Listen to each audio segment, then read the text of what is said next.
saludo muy especial para cada uno de ustedes. Nos encanta darle la bienvenida a este espacio donde vamos a comprender y a estudiar sobre un libro maravilloso llamado la Biblia.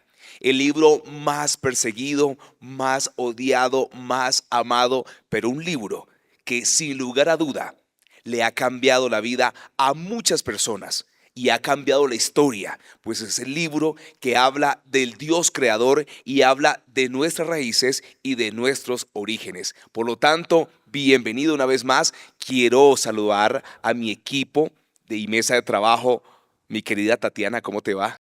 Hola, pastor, ¿cómo está? Feliz primero de estar aquí y también de poder resolver algunas dudas, inquietudes que nos surgen de este estudio. Muy bien, hay muchas dudas en nuestros corazones, hay muchas Así es. preguntas que se gestan en nuestra mente y en lo más profundo de nuestro ser sobre de dónde venimos, Ujú. qué hacemos aquí y hacia dónde vamos. Pues bien, en este espacio empezamos a trabajar con las respuestas a estas preguntas existenciales. Pastor Maswell, qué rico y qué bendición tenerlo a usted aquí con nosotros.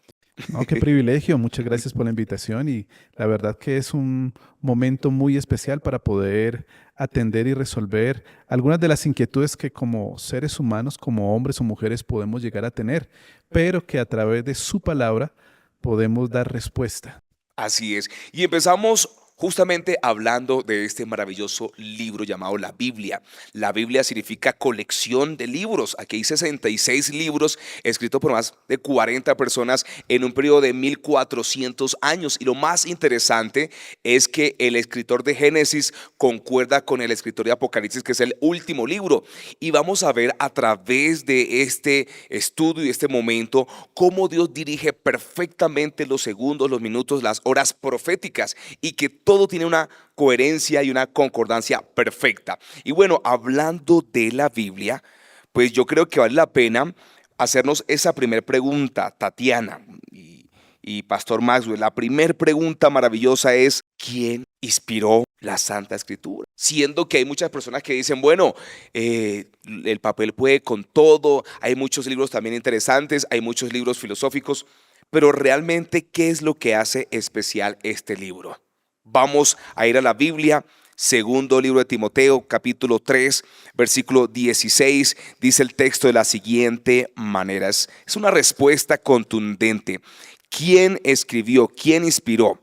Dice así la palabra de Dios. Toda la escritura es inspirada por Dios y es útil para enseñar, para redarguir, para corregir, para instruir en justicia. O sea, que toda la escritura sí fue escrita e inspirada por un Dios que está al control de este mundo. Entonces, ¿quién inspiró la Biblia?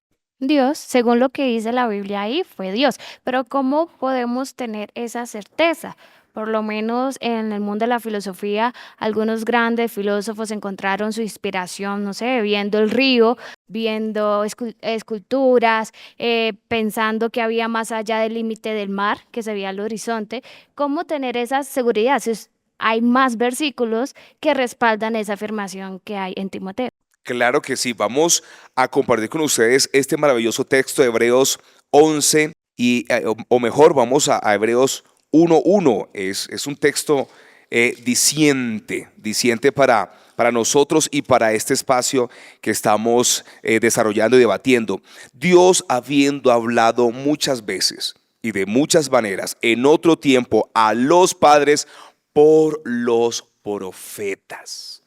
Es decir, que Dios utilizó a hombres comunes y corrientes, los eligió y les dio revelación. Les dijo, miren, va a pasar esto, o nuestros orígenes son esto. Entonces estos hombres lo que hicieron fue recibir esa inspiración, recibir esa visión, recibir ese mensaje y escribirlo. Entonces cuando nosotros escuchamos, es que la Biblia fue escrita por hombres. Sí, escrita por hombres, pero bajo la inspiración de Dios. Es interesante, Tatiana, entender lo siguiente, que era necesario que Dios utilizase el instrumento humano para poder transmitir un lenguaje humano. Y es aquí cuando utilizó a hombres especiales para transmitir un mensaje especial, pero que pudiésemos entender nosotros. Y por eso estos hombres fueron designados por Dios. no fue cualquier persona. Y por eso es aquí cuando quiero que miremos que no solamente se trata de algo que está allí plasmado y que de pronto puede quedar en el tema allá lejano, sino entender que esta palabra es cercana a nosotros y que puede transmitir esperanza, fortaleza y solución para nuestros problemas. Porque qué bueno es entender que a través de su palabra nuestras vidas pueden ser transformadas. Y por eso quiero que vayamos a mirar lo que nos dice la palabra de Dios en Salmo 119, versículo 105, para que miremos cómo se compara, a qué se compara las Santas Escrituras. Y por eso dice el texto bíblico: lámpara es a mis pies tu palabra y lumbrera a mi camino. Entonces, es aquí cuando podemos ver que la palabra de Dios es como una luz, una lámpara. Y yo he hecho esta comparación. Cuando uno entra a un lugar muy oscuro, generalmente uno queda ciego, uno no ve absolutamente nada. Y recuerdo hace algún tiempo atrás que tuve la oportunidad de entrar en una de las minas, en una mina donde sacan oro, y caminé 3 metros. Cuando caminé 3 metros ya estaba totalmente oscuro, no veía nada. Pero asimismo hemos de entender que en medio de este mundo las Sagradas Escrituras son como esa luz, esa lámpara que me va iluminando para poder ver, alumbrar en medio de una oscuridad que de pronto puede haber en medio de la confusión que hay en este mundo. Así es, entonces podemos decir que este libro lo que lo hace especial es que está el mensaje de Dios que nos alumbra en medio de este mundo oscuro. Pero te hago una pregunta y le hago una pregunta a los dos. Entonces, siendo que este libro es como una luz, una lámpara, ¿habrá algún beneficio cuando yo la estudio? Claro que sí, por supuesto. Siempre, cada vez que nosotros abrimos las Escrituras, podemos encontrar muchos beneficios. Y permítame ir a un texto bíblico donde podemos ver cómo el autor bíblico menciona algunos de esos beneficios. En 2 de Timoteo, en el capítulo 3, versículos del 15 al 17, menciona de la siguiente manera. 2 de Timoteo, capítulo 3, versículos del 15 al 17. Y que desde la niñez has sabido las Escrituras, las cuales te pueden hacer sabio para la salvación por la fe en Cristo Jesús. Toda la Escritura es inspirada por Dios y útil para enseñar, para redarguir, para corregir, para instruir en justicia, a fin de que el hombre de Dios sea perfecto, enteramente preparado para toda buena obra. Entonces, vemos que las Escrituras me hacen sabio. O sea, es un libro chévere para leer y recomendamos este libro a cualquier persona porque cualquier persona al leerlo tiene sabiduría, ¿no? Y la sabiduría es algo especial que caracteriza a las personas para tomar buenas decisiones. Y aparte de poder tener la Biblia para corregir a las personas y hacer el bien, ¿será que yo puedo obtener algún beneficio para mí, para mi vida personal?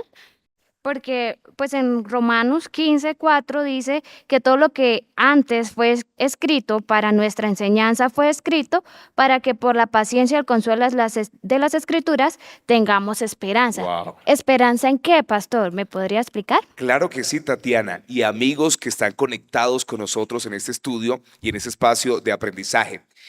Bueno, la esperanza de que hay algo más allá de este mundo físico y que este mundo en el cual estamos viviendo, que es un mundo injusto, que es un mundo con mucha violencia, que es un mundo con mucha oscuridad, con mucha maldad, que todo esto va a ser pasajero. Y Apocalipsis, de hecho, capítulo 21, versículo 1 dice: y vi un cielo nuevo y una tierra nueva porque el primer cielo y la primera tierra pasaron. Es decir, que Dios va a transformar este mundo. Entonces, cuando yo leo la Biblia, Dios me enseña de que va a haber una vida eterna donde no va a haber ni muerte, ni llanto, ni clamor, ni dolor. Entonces eso me proporciona esperanza. ¿Esperanza de qué?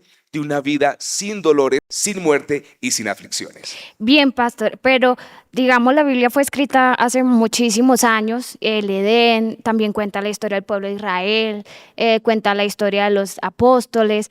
¿No será necesario hacerle una actualización a la Biblia porque tal vez lo que se escribió en esas épocas no funcione para hoy en día? ¿Tendrá alguna fecha de caducidad la Biblia o Bueno, de me encanta esa pregunta, porque esa pregunta, ahí está la respuesta en Isaías 48. Mira lo que dice Tatiana en este versículo. La hierba se seca y se marchita la flor, mas la palabra del Dios nuestro permanece para siempre. La Biblia no tiene fecha de caducidad. La libra de arroz, el queso y todo lo que compramos en este mundo tiene fecha de vencimiento. No obstante, el único libro que nunca va a caducar es este libro, porque es la palabra de Dios y la palabra de Dios es eterna, Amén. permanece para siempre. Es Amén. decir, que lo que antes escribieron para esas personas funciona para mi vida hoy en día? Pero por supuesto, porque a veces estamos tristes, han jugado con nuestros sentimientos, han roto nuestro corazón y abrimos la Biblia.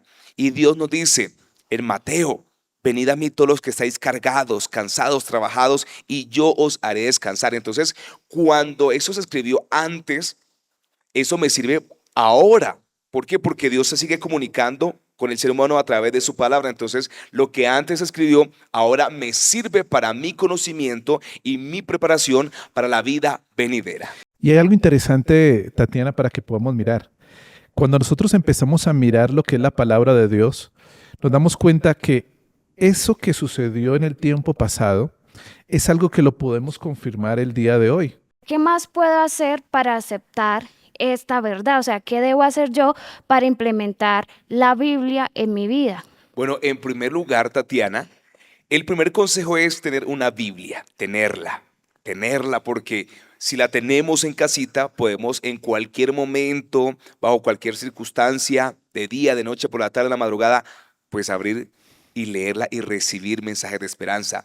En segundo lugar, una vez la tengas, y recomendamos a todos ustedes, amigos, que nos ven, que nos escuchan en los medios digitales y en la radio y en televisión, queremos que ustedes, cuando vayan a abrir el libro, lo hagan con oración. Cuando usted va a leer la Biblia, dígale al Señor: dame sabiduría para lo que voy a leer llegue a mi corazón y poder vivir esas enseñanzas. Pero hay algo muy importante también, es que cada mensaje podamos aceptarlo. Y esa aceptación debe ser con gozo y con alegría. Porque cuando recibimos la palabra con ese interés, por supuesto, eso traerá grandes beneficios y bendiciones para nosotros. Y también hemos de entender que hemos de no solamente recibirla, sino seguir adelante practicando sus Así enseñanzas. es, así es. Porque cada vez que nosotros practicamos su palabra, de esa manera nos veremos altamente bendecidos y beneficiados. ¿Qué decisión, Pastor Maxwell, usted le invita a Tatiana para que tome a partir de este conocimiento que hoy ha recibido? Muy bien. Creo que hay algo muy importante, Tatiana, y es que puedas tener tú en tu casa la palabra de Dios, que la puedas aceptar. Pero también es importante que la aceptes con gozo y con alegría. ¿Crees tú, Tatiana, que puedes aceptarla como tu regla de fe? Y te invitamos a ti, amigo que estás allí, para que aceptes la Biblia como la palabra de Dios, la leas y puedas aceptar el mensaje que Dios tiene a través de ella a tu vida. Gracias por acompañarnos y nos veremos en un próximo capítulo.